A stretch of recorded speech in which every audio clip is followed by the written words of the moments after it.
அனைவருக்கும் வணக்கம். இந்த வீடியோவில் என்ன பார்க்க போகிறோம் அப்படின்னு பார்த்தீங்கன்னா, சிவன்மலை முருகன் கோவிலை தெரியாதவங்களே இருக்க முடியாதுங்க. இங்குள்ள ஆண்டவன் உத்தரவு பெட்டியில் வைக்கப்படும் பொருட்கள் முருகப்பெருமானால் சொல்லப்படுறதுங்கிறதால இதில் என்ன பொருள் வைக்கப்படுது, அதனால் என்னென்ன விளைவுகள்லாம் ஏற்படுங்கிறத தெரிந்து கொள்வதில் அனைவருக்குமே ஆர்வம் அதிகங்க. அப்படி அனைவரின் ஆர்வத்தையும் தூண்டும் வகையில் 29/4/2026 அன்று இந்த சிவன் கோயில் உத்தரவு பெட்டியில் திடீரென பொருள் மாற்றம் செய்யப்பட்டிருக்குங்க. அது என்ன பொருள், அதனால் என்ன விளைவுகள் நடக்க போகுது, சமுதாயத்தில் ஏதாவது மாற்றங்கள் நிகழப்போகுதா, நல்ல பலனாக இருக்க போகுதா, இல்லை அசுப பலனாக கிடைக்க போகுதான்னு சொல்லி இந்த வீடியோவில் விரிவாக தெரிஞ்சுக்க போகிறோம். இந்த வீடியோ கண்டிப்பாக பயனுள்ளதாக இருக்கும். அதனால் ஸ்கிப் பண்ணாமல் முழுசாக பாருங்கள். நீங்கள் இப்போ தான் புதுசாக நம்ம சேனலை பார்க்குறீங்க அப்படின்னா இப்போவே சப்ஸ்கிரைப் பண்ணி கூடவே பெல் ஐக்கானையும் கிளிக் பண்ணுங்கள். வாங்க வீடியோக்குள்ளே போகலாம். யாருக்கெல்லாம் இந்த சிவன்மலை சுப்பிரமணியர் கோவில் பற்றி தெரியும் அப்படின்னும், கடைசியாக அந்த கோவிலுக்கு எப்போ போயிட்டு வந்தீங்கன்னு சொல்லியும் உங்களுடைய அனுபவத்தை கமெண்ட் பாக்ஸில் பதிவிடுங்க. வாங்க வீடியோக்குள்ளே போகலாம். தமிழகத்தில் உள்ள மிக பிரபலமான முருகன் கோவிலில் ஒன்று திருப்பூர் மாவட்டம் காங்கேயத்தில் உள்ள சிவன்மலை சுப்பிரமணிய சுவாமி கோயில். வேறு எந்த கோவிலிலும் இல்லாத வகையில் இங்குள்ள ஆண்டவன் உத்தரவு பெட்டி தாங்க இந்த கோவிலோட தனி சிறப்பே. பக்தர்களின் கனவுல சென்று சுப்பிரமணிய சுவாமி கூறும் பொருளை வச்சு பூஜை செய்யப்படுறது பல நூறு ஆண்டுகளாக இந்த கோவிலில் இருந்து வரும் ஒரு வழக்கமாக இருக்குது. மேலும் பக்தர்கள் சொல்வது உண்மையா என்பதை சோதிக்க பூசாரிகள் பூ போட்டு பார்ப்பாங்க. உத்தரவு கிடைத்தா மட்டும்தான் பழைய பொருளை மாற்றப்பட்டு புதிய பொருள் வைத்து பூஜை செய்யப்படும். மீண்டும் அடுத்த பக்தரின் கனவுல வேற ஒரு பொருள் வரும் வர முந்தைய பொருள் பெட்டியில் வச்சு பூஜை செய்யப்படும். இப்படி வைக்கப்படும் பொருளுக்கு கால அளவுங்கிறது எதுவுமே கிடையாதுங்க. இந்த சிவன்மலை ஆண்டவன் உத்தரவு பெட்டியில் வைக்கப்படும் பொருட்கள் சமுதாயத்தில் ஏதாவது ஒரு தாக்கத்தை ஏற்படுத்தும் அல்லது நடக்க போகும் நிகழ்வுகளை முன்கூட்டியே கணிப்பதா அமையுங்கிறது பக்தர்களின் நம்பிக்கையாக இருந்துட்டு வருது. இதுக்கு முந்தைய காலங்களில் தண்ணீர் வைத்து வழிபட்ட போது சுனாமி வந்தது, துப்பாக்கி வைத்து வழிபட்ட போது கார்கில் போர் நடைபெற்றது போன்ற நிகழ்வுகள்லாம் நடந்திருக்கு. கடைசியாக கடந்த மார்ச் மாதம் 10ஆம் தேதி மஞ்சள் பிள்ளையார், வெற்றிலைப்பாக்கு, அருகம்புல், எலுமிச்சம்பழம் ஆகியவை வைத்து வழிபட உத்தரவு வந்தது. அது முதல் அந்த பொருளை 40 நாட்களாக பூஜை செய்யப்பட்டு வந்தது. அந்த வகையில் இதுவரைக்கும் கடல் தண்ணீர், வைக்கோல், மண், மஞ்சள், துப்பாக்கி, ஏற்கலப்பை, ரூபாய் நோட்டு, புத்தகம், சைக்கிள், அரிசி, இளநீர், தங்கம், பூமாலை உள்ளிட்ட பொருட்கள்லாம் வச்சு பூஜை செய்யப்பட்டு வந்துச்சு. இந்த நிலையில் பொள்ளாச்சி புறவைப்பாளையத்தை சேர்ந்த 50 வயதுடைய கதிர்வேல் என்ற விவசாயியின் கனவுல தோன்றி மண் களையத்தில் தீர்த்தம், மண், ஏற்கலப்பை, பெரம்பு ஆகியவை வைத்து பூஜை செய்ய வந்திருக்கு. அதன்படி நேராக கோவிலுக்கு சென்ற கதிர்வேல் பூசாரியிடம் விஷயத்தை சொல்லி அவரும் பூ போட்டு பார்த்து உத்தரவு வந்ததும் ஏப்ரல் 29ஆம் தேதி முதல் இந்த பொருட்கள் வைத்து பூஜை செய்யப்பட்டு வருது. ஏற்கலப்பை விவசாயம் மற்றும் உழவு தொழிலை குறிக்குது. ஏற்கலப்பை பெட்டிக்குள் வைத்திருக்கிறதால வரும் காலங்களில் விவசாயம் செழிக்கும் அல்லது விவசாயம் சார்ந்த தொழில்களில் பெரிய மாற்றங்கள் ஏற்படுங்கிறத காட்டுது. மண்கலயத்தில் தீர்த்தம், நீர் என்பது உயிர் வாழ்வின் ஆதாரம். இது மழைப்பொழிவை முன்னறிவிப்பதாக கருதப்படுது. நாட்டில் போதிய மழை பெய்து நீர்நிலைகள் நிரம்பும் என்பதற்கான அடையாளமாக பார்க்கப்படுது. பஞ்சம், வறட்சி இருக்காது என்பதோட அர்த்தமாக கூட இது இருக்கலாம். அதுபோல ஊர் ஒற்றுமை, குடும்ப நலன் உள்ளிட்டவையும் சிறப்பாக இருக்கும்னு சொல்லப்படுது. இந்த பொருட்களின் மாற்றமானது நம் வாழ்க்கையில் நல்ல விதமான மாற்றங்களையே தரணும்னு சொல்லி அந்த சிவன்மலை சுப்பிரமணிய சுவாமியை நம்ம வேண்டிக்கலாம். மேலும் இந்த கோவிலின் தல வரலாறு சிறப்புகள் பற்றி பார்க்கலாம். திருப்பூர் மாவட்டத்தில் காங்கேயத்திற்கு அருகில் உள்ள சிவன்மலையில் அமைஞ்சிருக்கிறது இந்த சுப்பிரமணியர் ஆலயம்.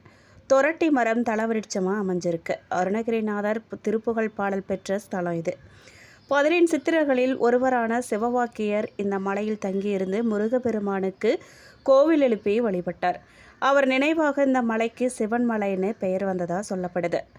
மேலும் சிவன் திரிபுரத்தை அழிக்க மேருமலையை வில்லாக பயன்படுத்திய போது அதிலிருந்து சிதறிய ஒரு பகுதி தான் சிவன்மலை எனப்படுதுன்னு சொல்லப்படுது.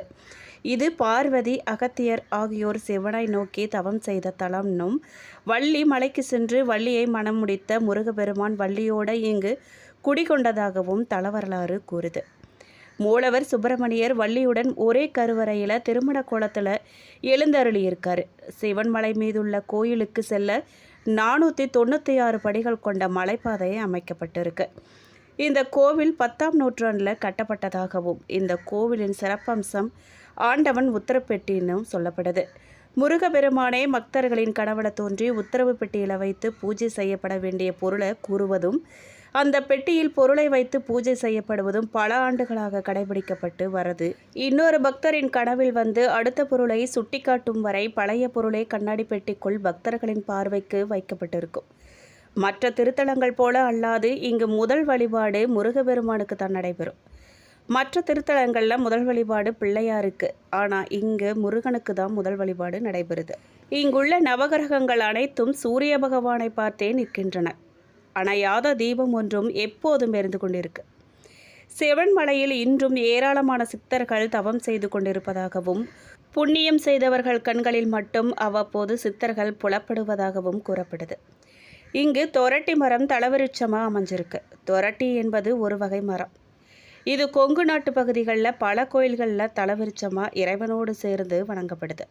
இங்கு ஆண்டுதோறும் தைப்பூச தேர் திருவிழா 16 நாட்கள் சிறப்பாக நடந்து வருது.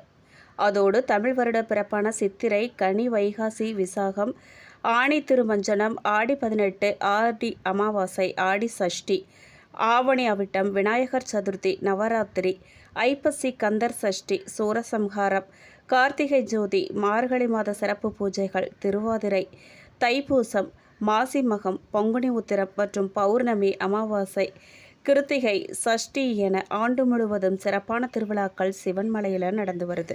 சைத்தன்ய சொரூபமாக இன்றும் சிவவாக்கிய சித்தர் இங்கு வாழ்ந்து வருவதாகவும் உட்பிரகாரத்தில் குகையில் சிவவாக்கியர் அமர்ந்த நிலையில் வள்ளியோடு சுப்பிரமணியர் அருளும் காட்சி இருக்கு. அணையாத தீபம் எரிந்து கொண்டே இருக்கிறது சிறப்பாக அமைஞ்சிருக்கு. திருநள்ளாறு சென்று சனீஸ்வரனை தரிசிப்பதும் சூரிய நாராயணர் கோயில் சென்று சூரியனை வழிபடுவதால சிறப்பும் இங்கு கிடைக்கும்.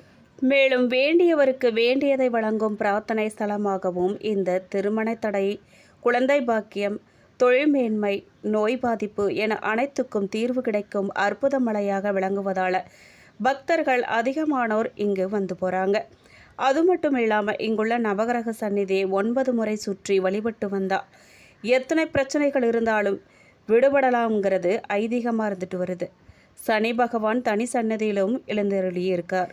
மேலும் இங்கே எழுந்தருளியுள்ள முருகனுக்கு சிவம் கூட்டல் அசல் கூட்டல் பதி, சிவாசலபதி, தீராத காய்ச்சலுக்கு தீர்வு, மலைமேல் சுரலோகநாயகி சமேத சுரகரேஸ்வரர் எழுந்தருளியுள்ளார். காய்ச்சல் வந்தவர்கள் மிளகு ரசம் வைத்து இங்கு வந்து பூஜை செய்து உண்டால் காய்ச்சல் நீங்கும் என்பது ஐதீகமாக இருந்துட்டு வருது. அனும தீர்த்தம், அகத்திய தீர்த்தம், இந்திர தீர்த்தம், மங்கள தீர்த்தம், வீர தீர்த்தம், சக்தி தீர்த்தம், பிரமானந்த தீர்த்தம் ஆகிய 7 தீர்த்தங்கள் இங்கு உள்ளதாகவும் சொல்லப்படுது. ஆண்டவனுக்கு பணிவிடை செய்து கொண்டிருந்த சடச்சி அம்மன் என்ற பெண் கங்கையின் சிறப்பு அறிந்து கங்கை செல்ல வேண்டும் என வேண்டியிருக்காரு. முருகன் அவருக்கு காசி கங்கை தீர்த்தத்தை உருவாக்கி காசியை காட்டியதாகவும் இன்றும் நந்தவனமாக உள்ள பகுதிகளில் கங்கை காசி தீர்த்தம் உள்ளது குறிப்பிடத்தக்கது. மூலவருக்கே முதல் மரியாதை. அனைத்து கோவில்களிலும் விநாயகருக்கு முதல் பூஜை நடக்கும். இங்கு மூலவரான சுப்பிரமணியருக்கே முதல் பூஜை நடக்கும். இதற்கு இங்கு எழுந்தருளியுள்ள விநாயகரே முருகனை வழிபடுவதாக ஐதீகம் சொல்லப்படுது. கருவறையில மூலவராக வள்ளியம்மை உடமனர் ஸ்ரீ அன்னதான மூர்த்தியாக எழுந்தருளி வள்ளி மணாளன் என்ற பெயரால் அழைக்கப்படுகிறார். முருகனை நினைத்து வள்ளி இங்கு தவமிருந்து அறச்சாலை அமைத்து பணிபுரிந்ததாகவும் வள்ளியரசாலை மருவி வள்ளியரச்சலானதாகவும் காங்கேய நாட்டில் ஒரு பகுதி வள்ளியரச்சாலையாக இருந்துள்ளது. வள்ளி தெய்வானை சமேத சுப்பிரமணியர் திருமண கோலமும் வள்ளி தெய்வானைக்கு தனி சன்னதிகளும் உள்ளதாகவும் அனைத்து நோய்களும் பிரச்சனைகளும் தீர்த்து வைப்பதாகவும் அரிய வகை மூலிகை செடிகள் உள்ள காட்டை கடந்து செல்வதால் நோய்கள் தீர்வதாகவும் சித்தர்கள் பலர் தவமிருந்த மலை அப்படின்னும் இன்னும் பல சித்தர்கள் இந்த மலையில் வாழ்ந்து கொண்டிருப்பதாகவும் ஐதீகம் இருக்கு. மேலும் சிவன்மலை கோவிலில் சிறப்புகளில் பிரசித்தி பெற்றது ஆண்டவன் உத்தரவு பெட்டி. மனிதர்களுக்கு ஏற்படும் இன்னல்கள் மகிழ்ச்சிகளை முன்னதாகவே உணர்த்துவதால் மூலவருக்கு காரணமூர்த்தி என்ற பெயரும் உண்டு. முன்னவே ஆண்டவன் உத்தரவு மூலம் சிவன்மலை ஆண்டவர் பக்தர்களின் கனவில் வந்து குறிப்பால் உணர்த்தி அது சம்பந்தமான பொருட்களை உத்தரவு பெட்டியில் வைப்பது தொன்று தொட்டு வழக்கமாக இருந்துட்டு வருது. மேலும் கொங்கு நாட்டில் குன்றுகளின் மேல் அமைந்துள்ள கோயில்களின் சிறப்பு பெற்றது சிவன்மலை அருணகிரிநாதரால் பாடல் பெற்றது இந்த திருத்தலம். புராணங்கள், தமிழ் இலக்கியங்கள், சிவன்மலை, குறவஞ்சி என பழங்கால இலக்கியங்களிடம் பெற்றுள்ளது இந்த சிவன்மலை. கொங்கு நாட்டின் உறுப்பு நாடுகள் 24இல் காங்கேய நாட்டின் தலைநகராக இருந்தது சிவன்மலை. கங்கையின் புதல்வர் முருகன் காங்கேயன் என்று சிறப்பு பெற்றதாகவும் கங்கை குலவேளருக்கு உரியதால் இப்பெயர் பெற்றது. கங்கர்கள் ஆண்டது என பல்வேறு வரலாறுகள் இந்த கோவிலுக்கு உண்டு. காங்கேய நாடு கோயில்கள் நிறைந்த நாடு. இன்றும் பல ஆயிரம் ஆண்டு பழமையான கோயில்கள் காங்கேயம் பகுதிகளில் காணப்படுது. சிவன்மலை குன்றாகவும் வனமாகவும் இருந்துள்ளது. பட்டாளியே குடியிருப்பாக இருந்துள்ளது. சிவமலை முருகனை பட்டாளியூரன், பட்டாளிப்பால் வெண்ணீஸ்வரர் பாலன் என குறிப்பிடப்படுது.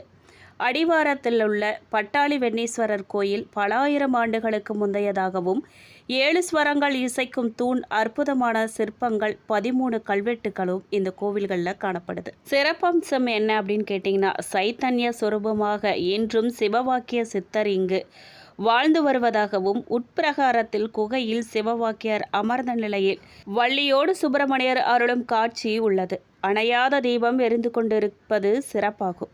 திருநள்ளாறு சென்று சனீஸ்வரனை தரிசிப்பதும், சூரிய நாராயணர் கோயில் சென்று சூரியனை வழிபடுவதால் சிறப்பும் இங்கு கிடைக்கும்னு சொல்லப்படுது.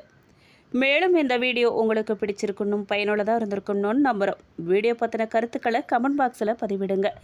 நீங்கள் இப்போ தான் புதுசாக நம்ம சேனலை பார்க்குறீங்க அப்படின்னா இப்போவே சப்ஸ்கிரைப் பண்ணி கூடவே பெல் ஐக்கானையும் கிளிக் பண்ணுங்கள். நன்றி.